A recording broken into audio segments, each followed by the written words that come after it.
अस्सलाम वालेकुम। अडियाला जेल पर हमले की नीयत से आए अफगानिस्तान से ताल्लुक रखने वाले 3 दहशतगर्द भारी असलहा और बारूद समेत गिरफ्तार हो चुके हैं। अडियाला जेल का नक्शा उनसे बरामद हुआ है, हैंड ग्रेनेड भी उनसे बरामद हुए हैं और IED बरामद हुआ है। अल्लाह पाक इमरान खान साहब की हिफाजत करे। नाजरीन, वो अडियाला जेल पर हमला क्यों करना चाहते थे?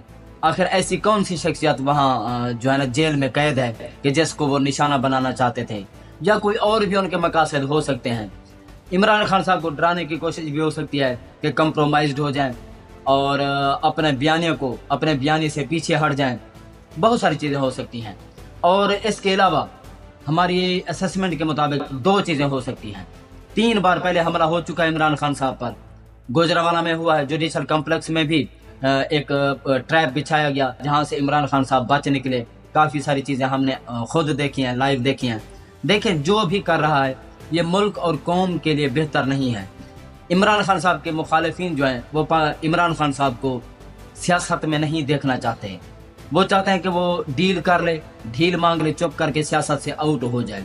जिस तरह से 70 साल से पाकिस्तान को चलाया जा रहा है और कौम से झूठ बोल बोल कर एक को मुहिब वतन, एक को गद्दार डिक्लेयर कर दिया, फिर अगली दफ़ा गद्दार को मुहिब वतन बना दिया और मुहिब वतन को गद्दार डिक्लेयर कर दिया। अपनी मर्जी की मनपसंद शख्सियात जो हैं वो मुल्क पाकिस्तान पर मुसलत करते करते हम अफगानिस्तान से पीछे चले गए, बांग्लादेश से पीछे चले गए, इंडिया से पीछे चले गए। काफ़ी सारे और ममालिक हैं जिनकी निस्बत हमारा GDP जो है वो बिल्कुल डेड है और नीचे नीचे जा रहा है। पाकिस्तान की जो ग्रोथ रेट थी इमरान खान के दौर में बेहतर हुई। पाकिस्तान में दूसरी दफ़ा यानी कि 70 साल में दूसरी दफ़ा पाकिस्तान की जो GDP थी वो 6% से ऊपर जा रही थी इमरान खान के दौर में। लेकिन अपोजिशन को, उस वक्त की अपोजिशन को हजम नहीं हो रही थी ये चीज़ और रिजीम चेंज लेकर आ गए। अब इमरान खान साहब का बयानिया है कि जो करप्ट, जिन्होंने चोरी की है, मैंने उनको नहीं छोड़ना। और गुज़श्ता 2 से 2.5 साल में जिस तरह इमरान खान साहब की पार्टी के साथ हुआ, कारकुनान के साथ हुआ, जुल्म, तशद्दुद, इंसानी हकूक़ की वायलेशन, चादर चार दीवारी का तकद्दुस, नाजायज़ मुकदमात, पॉलिटिकल विक्टिमाइजेशन, घर तोड़े गए लोगों के, बीवी बच्चों को यरगमाल, उनको हिरासन किया गया। कई किस्म के जो है ना जुल्म किए गए हैं पाकिस्तानी अवाम पर, स्पेशली जो है वो PTI कारकुनान पर, जिसको इमरान खान साहब नहीं भूल सकता। इमरान खान साहब ने कहा था कि शायद मैं अपनी चीज़ें जो मुझ पर गुजरी है, अपने मुकदमात, इमरान खान साहब का घर तोड़ा गया, परवेज इलाही का घर तोड़ा गया, इबाद फरूक को अपने बेटे से नहीं मिलने दिया गया, वो बेचारा मेंटल होकर इस दुनिया से चला गया। डॉक्टर यास्मीन राशिद, आलिया हमजा, सनम जावेद, काफ़ी सारे बेगुनाह लोग जो हैं इस वक्त जेल में सड़ रहे हैं। तो इमरान खान साहब ये चीज़ जो है कानून के मुताबिक इनको कानून के दायरे में लाएंगे और ये मुखालिफिन को भी पता है।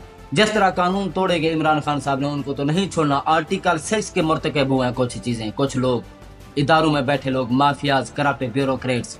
इलेक्शन में धांधली हुई, PTI को तोड़ दिया गया।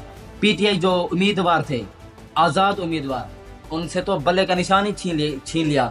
लेकिन जो आज़ाद उम्मीदवार थे PTI के हिमायत याफ्ता, उनके नॉमिनेशन पेपर छीनने से लेकर अब तक उनके रिजल्ट जिस तरह चेंज किए गए, ये सब इमरान खान साहब को पता है और सबको पता है मुखालिफिन को। अगर वो हुकूमत में आ गया तो किसी को नहीं छोड़ेगा। इसलिए इमरान खान साहब को डराने की कोशिश हो सकती है कि इमरान खान साहब जब कंप्रोमाइज हो जाएं, अडियाला से बनीगाला शिफ्ट हो जाएं या नज़रबंद हो जाएं, बैरिस्टर गौहर के घर। 2-3 ऑप्शन दी गई हैं इमरान खान साहब को, लेकिन वो कंप्रोमाइज नहीं हो रहे। अलीमा खान साहिबा ने भी कहा कि वो किसी भी तौर पर डील में नहीं आ रहे और ना ही वो आएंगे, जिस हद तक उनको हम जानते हैं। अब हम दूसरी असेसमेंट देते हैं कि क्या अफगानिस्तान से बाकी दहशतगर्द आए होंगे। ये हमारा तज्जिया है, हमारे नॉलेज में ऐसी कोई बात नहीं है कि जिस पर हम विलोग करें। सिर्फ अंदाजे के मुताबिक एनालिसिस हो सकता है हमारा कि 1-2 बार इसी तरह के अटेम्प्ट करवा कर कि जी हमने एक अटेम्प्ट हुआ, उसको हमने नाकाम बनाया। अफगानिस्तान से दहशतगर्द आए थे, भारी असलहा, बारूद, हैंड ग्रेनेड और दीगर साजो सामान जिससे हमला किया जा सकता था, उससे हमने उसको नाकाम किया। फिर दूसरी बार हो सकता है, तीसरी बार भी हो सकता है कि उसको नाकाम किया जाए, चौथी बार جان بوجھ کر شاید اس کو کامیاب کرایا جائے، اور وہ دہشت گرد جو ہیں وہ عمران خان صاحب تک پہنچ جائیں، اور عمران خان صاحب کو اللہ نہ کرے کہ وہ کوئی نقصان پہنچائیں، اور لوگ جو ہیں، ادارے جو ہیں جن کو ذمہ دار ٹھہرائے جانے کا امکان ہوگا، وہ میڈیا پر آ کر کہیں گے کہ جی یہ سیکیورٹی فیلئر تھا، دہشت گرد گھس گئے اور عمران خان صاحب پر حملہ کیا، پہلے بھی 2-3 بار ہم نے ناکام کیا، اس بار وہ کامیاب ہو گئے، یہ ہو گیا وہ ہو گیا۔ تو یہ چیز بھی ہو سکتی ہے ہماری اسیسمنٹ کے مطابق، اندازے کے مطابق۔ 2 چیزیں ہم نے بتائی ہیں۔ اب دیکھتے ہیں، اب پی ٹی آئی جو لیڈرشپ ہے ان کو اس معاملے پر جو ہے خاموشی اختیار نہیں کرنی چاہیے۔ یہ سیریس نوعیت کا معاملہ ہے، اس پر لازمی سوچنا چاہیے۔ جو بھی ایم این ایز ہیں پی ٹی آئی امیدوار، پی ٹی آئی حمایت یافتہ، عوام نے ان کو ووٹ صرف سولنگ بنانے، سڑکیں بنانے یا کسی اور مقاصد کے لیے نہیں دیا۔ عوام نے ووٹ ان کو اس لیے دیا ہے کہ وہ عمران خان صاحب کو کسی بھی طریقے سے پریشر بنا کر، دباؤ بڑھا کر عمران خان صاحب کو ریلیز کرانے کی کوشش کریں۔